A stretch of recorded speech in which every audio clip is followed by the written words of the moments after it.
This player has fewer than 50 receiving yards in 7 of his last 8 games. Tune in to find out who you should be adding and dropping from your fantasy football rosters. Welcome to another episode of Fantasy Dilemma. I'm your host, Nate Hamilton. You can follow me on Twitter at DominateFF.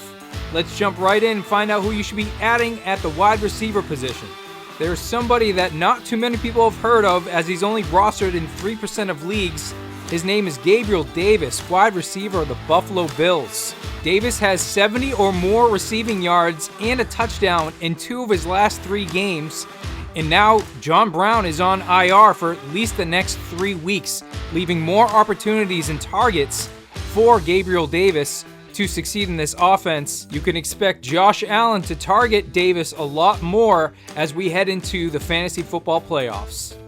At the running back position, it's time to add James White of the New England Patriots. With Rex Burkhead out for the season, James White is expected to see an increased workload going forward. He's already been utilized in the passing game. Back in Week 11, he had 6 catches on 9 targets for 64 yards, and now he scored his first 2 touchdowns of the year in Week 12. And the good news, James White is still available in about 40% of fantasy football leagues. At tight end, add Kyle Rudolph. Coming off his best game of the season with 7 receptions for 68 yards, he now has 3 or more receptions in each of his last 4 games. With how well Kirk Cousins has been playing in Minnesota, you're going to want his tight end target.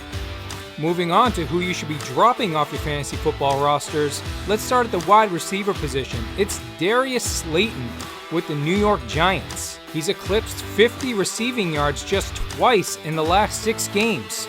And since Sterling Shepard returned in Week 7, it's only devalued Slayton as a fantasy asset. It's difficult to trust many players on the New York Giants, and Slayton is just too volatile of an option for your fantasy football rosters.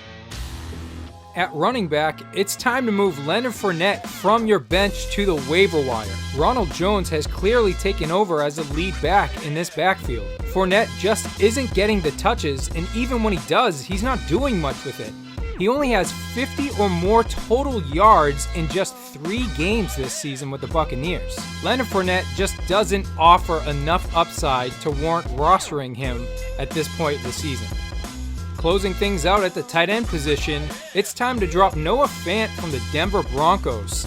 Rostered in 78% of leagues, he only has hit 50 receiving yards just once in the last 8 games. He has been getting the volume and targets, but he just hasn't been able to convert it into too much. Considering the position he plays is typically touchdown dependent, he hasn't scored since Week 2. It's time to let go of Noah Fant. That's going to do it for this episode of Fantasy Dilemma with the Game Day. Be sure to like, follow, and subscribe wherever you're watching this video. Comment down below. Let us know who you plan on adding and dropping as we head into Week 13. We'll see you next week.